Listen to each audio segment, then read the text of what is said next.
ظلم کے بتوں کو توڑنے کے لیے جس دور میں عوامی حقوق سلب کیے جائیں اس میں لاکھ اسلام کا نعرہ لگتا رہے، لیکن وہ استبدادیت ہے، اس کا اسلام سے کوئی تعلق نہیں ہے۔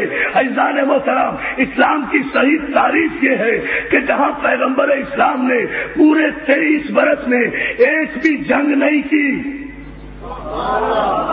دیکھیں میں نے بہت بڑی بات کی ہے، بہت بڑی بات کی ہے، 23 برس میں پیغمبر اسلام نے ایک بھی جنگ نہیں کی، کوئی جنگ پیغمبر کی طرف سے نہیں ہے، دفاع ہے، ڈیفنس ہے، جنگ ہوئی ہے کافر کی طرف سے، دفاع ہوا ہے رسول اللہ کی طرف سے۔ جب کوئی گھر کے اندر آ گیا تو اب دفاع کیا گیا ہے، آگے بڑھ کر حملہ نہیں کیا، آگے بڑھ کر جارحیت نہیں کی، کسی پرامن ملک کو اجاڑا نہیں، کسی پرامن علاقے کو تباہ و برباد نہیں کیا۔ یہ اسلام نہیں ہے، یہ اسلام نہیں ہے کہ ظلم کے ذریعے، زبردستی کے ذریعے، استبداد کے ذریعے، حکومت کی طاقت کے ذریعے، قوت کے ذریعے، آرڈیننس کے ذریعے، مختلف ذریعوں سے آپ عوام کا گلا گھونٹیں اور نام اسلام کا لیں۔ عزیزان محترم، اسلام نام ہے حقوق بشر کی، ہیومن رائٹس کے سب سے بڑے علمبردار کا، جہاں ایک غلام کو بھی اتنا ہی حق حاصل ہے جتنا کہ ایک سربراہ مملکت کو ہوتا ہے۔ محمد علیہ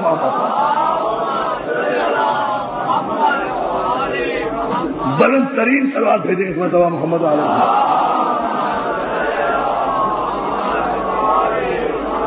اور جو ہے نا بھائی محمد حسین حاجی صاحب، ہمارے معزز صوبائی وزیر بھی یہاں محمد شاری صاحب بھی تشریف لائے ہیں، افسر زیدی صاحب بھی یہاں تشریف رکھتے ہیں۔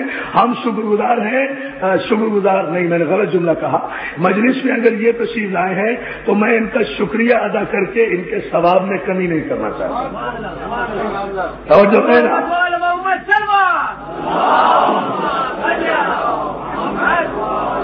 یعنی ہم محترم وزیر کی تشریف آوری پر ان کا شکریہ اس لیے ادا نہیں کرتے کہ یہ جب تک اپنے دفتر میں تھے وزیر تھے، امام بارگاہ میں آئے حسینی بن گئے۔ اب پرموشن ہوا یا نہیں؟ یا علی یا علی، مولا سلامت رکھے، یا علی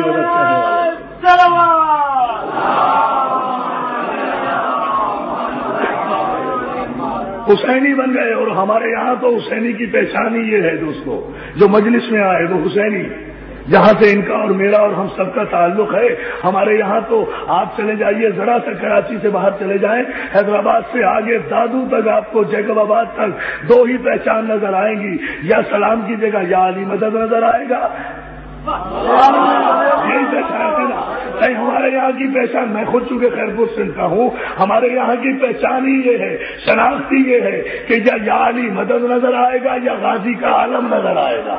یا غازی کا کوئی گھر ایسا نہیں ہے، چاہے سنی ہو شیعہ ہو، غازی کا عالم ضرور نظر آتا ہے۔ یا علی، میں مہراب پور میں صحیح تقریر کر رہا تھا، مجھے بھی یاد آیا، ابھی گزشتہ دنوں کی بات ہے، مہراب پور میں تقریر کر رہا تھا، جواب آیا، ایک پرچہ آیا میرے پاس ایک مولانا کی طرف سے، کہنے صاحب یہ سندھ میں کیا مصیبت ہے، ساری دنیا میں یہ کہیں نہیں ہے کہ سندھ میں جب بھی داخل ہو تو یہاں السلام علیکم نہیں کہا جاتا، یہاں یا علی مدد کہا جاتا ہے، جواب میں مولا علی مدد کہا جاتا ہے، پیر مولا علی مدد کہا جاتا ہے۔ ابھی مولانا ہم آپ کو بھی دیکھ رہے تھے کہ آپ کو بھی لوگوں نے کہا صحیح یا علی مدد، تو آپ نے بھی کہا اللہ علی مدد، مولا علی مدد۔ آخر یہ کیا ہے؟ آپ یہ خلاف شریعت فعل پر ان لوگوں کو منع کیوں نہیں کرتے؟ جبکہ شریعت، توجہ، جبکہ شریعت میں تو سلام ہے، شریعت میں تو سلام ہے۔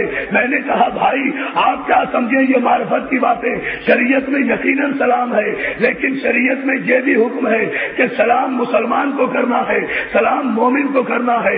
اگر کوئی ہندو مل جائے اسے سلام نہیں کرنا ہے، اگر کوئی یہودی مل جائے اسے سلام نہیں کرنا ہے، اس لیے کہ سلام سلامتی ہے، اللہ کی سلامتی ہے۔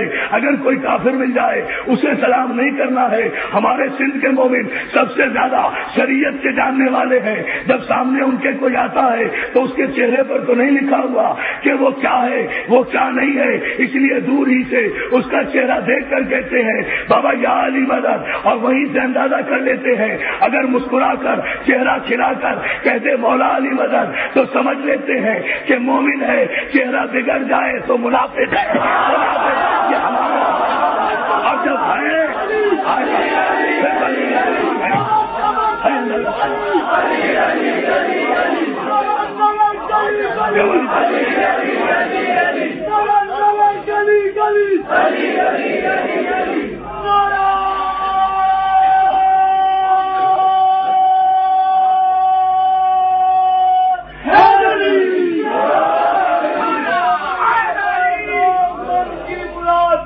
ہاں آخری آدمی تک باہر تک بیٹھا ہوا مجمع شگرد مصطفیٰ شگرد مرتضی پاکستانی پشتری سپر پاور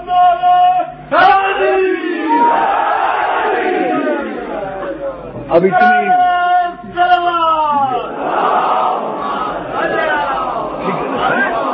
نہیں، یہ تو ہماری شریعت کا سب سے بڑا امتحان ہے، یہ تو پہچان ہے۔ اب ایک آدمی کا ہمیں پتہ ہی نہیں کہ مومن ہے یا منافق ہے، کافر ہے یا مشرک ہے، پہلے ہی کہیں بھائی تجھ پہ سلامتی ہو، اور جو ہے نا بھائی پہلے سلوات بھیجے محمد والے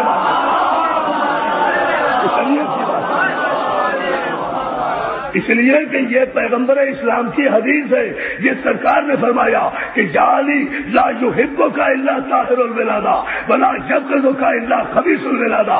علی تجھ سے محبت وہ رکھے گا جس کی ولادت میں طہارت ہوگی، تجھ سے بغض وہ رکھے گا جس کی ولادت میں خباثت ہوگی۔ وعدہ کرے یہ پہچان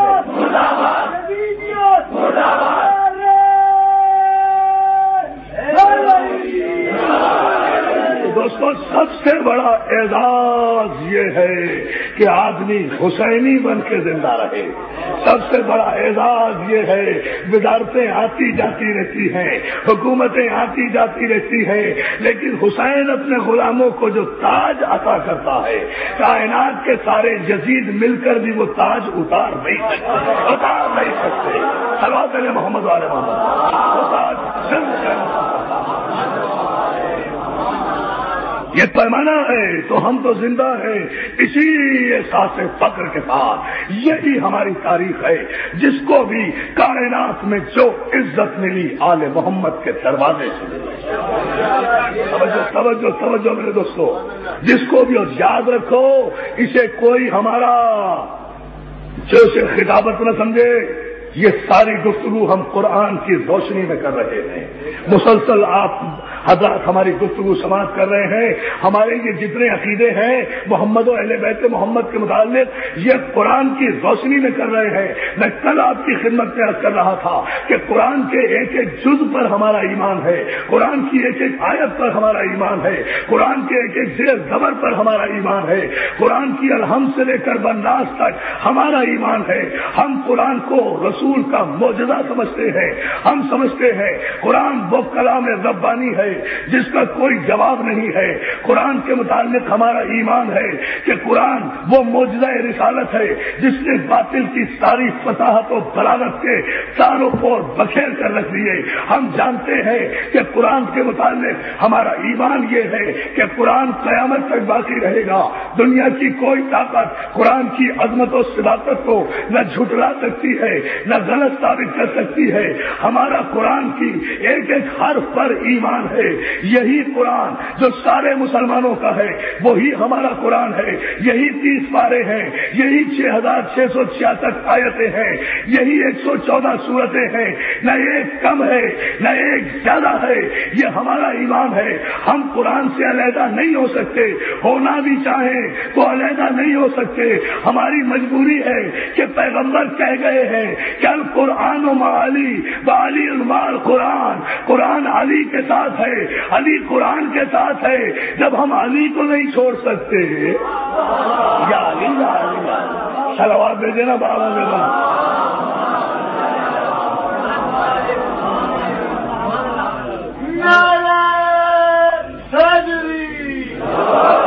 مولا آپ کو سلامت رکھے، بڑا خوبصورت